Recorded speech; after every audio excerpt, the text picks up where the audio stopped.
Welcome to Lex's World, guys. If you saw my Grow Room Surfaces episode, then you already know the importance of reflecting light back into your grow room. But surfaces are only half the strategy. If you take maximizing your light seriously, you must have a reflector. So let's look at what you might want in yours. First off, all reflectors break down into one of two categories: horizontal and vertical. Horizontal and vertical are the two different orientations of the bulb. All the reflectors I'm going to show you are horizontal orientation reflectors. If you take nothing else away from this video, remember this: horizontal bulbs are more efficient, about 40% more efficient on average. However, vertically placed bulbs can be efficient for strictly vegetative growth because of the large surface area a vertical bulb can cover.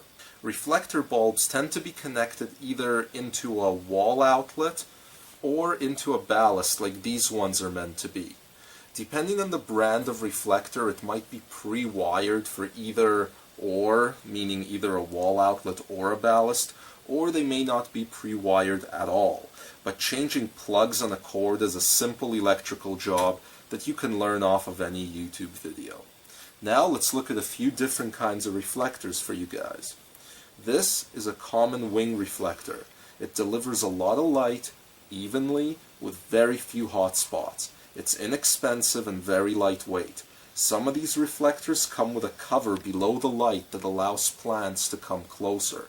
Wing reflectors are a popular choice if you're on a budget and have low ceilings to work with. Next, we're going to be moving over onto a parabolic dome reflector. These reflectors are terrific for reflecting onto a large surface area. Be careful when you shop for these. Some have horizontal bulbs like this one, and some have vertical ones.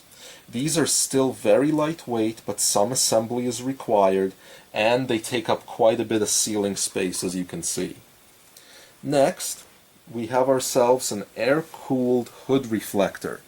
You're supposed to attach exhaust ducts and your exhaust fan to this. I'm a big fan of these reflectors, especially for growers in warm climates who have heat problems in their grow room. When you're able to pull a chunk of heat out so quickly, it can really help with temperature control in the whole room. You also need to know that if you keep the glass on these reflectors, you must attach a duct with a fan to it. Otherwise, the heat and humidity inside the hood will build up and do damage to your bulb. These are a bit heavy and they're pretty bulky, so think about how you're going to hang them before you actually go through with buying them, because they're also quite expensive sometimes. Now, this is just a small sample of reflectors, guys. There's about 20 more different kinds. It's best to go with a brand name reflector than a no-name, because reputable companies actually test their reflectors for hot spots. There's a couple of reflector styles I'd recommend you avoid under most circumstances. Cone reflectors. These waste a lot of light, and they're very primitive, and many no-name companies make them. And cooltube reflectors. These reflectors are made only for applications where space is really tight. They rarely come with a reflector that's any good, and often create hot spots of light burning plants.